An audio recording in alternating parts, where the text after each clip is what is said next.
To start out we have the special orders of the day. We have a proclamation for Juneteenth, June 19th, 2020, and I will call on Council Member Jessica Forsyth to speak on this proclamation. Thank you so much. First, I just want to say that I'm humbled and honored to have written this Juneteenth proclamation. Thank you to the community members at blackpast.org for the engagement and conversation with me around the holiday and how to properly pay homage. Please visit blackpast.org to learn more. Thank you to Alrik Bien for his collaboration on the action items listed at the end of this proclamation, and thank you to Annika Van Rij for her assistance as well.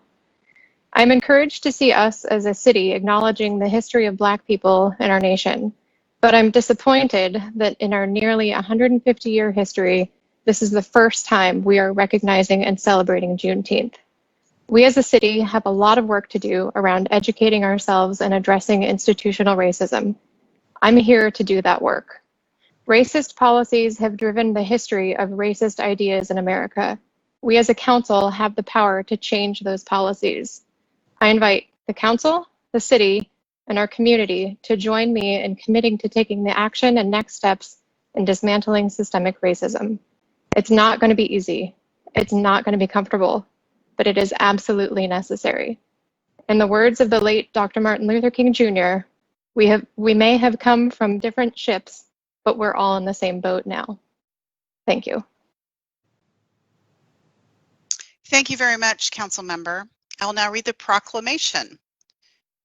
Whereas Juneteenth is the oldest nationally celebrated commemoration of the ending of slavery in the United States, and whereas after the Emancipation Proclamation was issued on January 1st, 1863, it took almost 2.5 years for enslaved African Americans in Texas to be informed of their liberation on June 19th, 1865.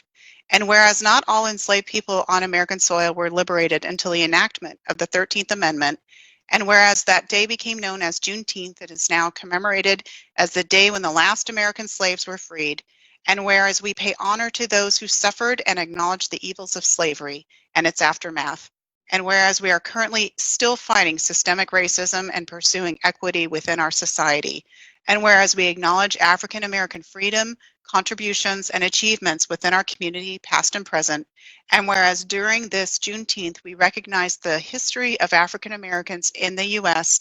and celebrate the inclusion of all races, ethnicities, and nationalities. And whereas we commit to working together toward equity for all in expanding economic, educational, and career opportunities for all those in our community. Now, therefore, the Mayor and the City Council of the City of Redmond do hereby proclaim June 19th, 2020 to be Juneteenth in the City of Redmond. We encourage everyone to learn more about the history and current state of Black and African America by reading, watching, listening, and engaging with others. The City of Redmond is working to convene community conversations on race, equity, and social justice in the near future. And on our proclamation, we have items for people to see, to read, to watch, and to listen, and to engage. And we'll be posting those via social media as well as online. And once again, I would like to thank Councilmember Forsyth for putting all of this together and working with our staff on it.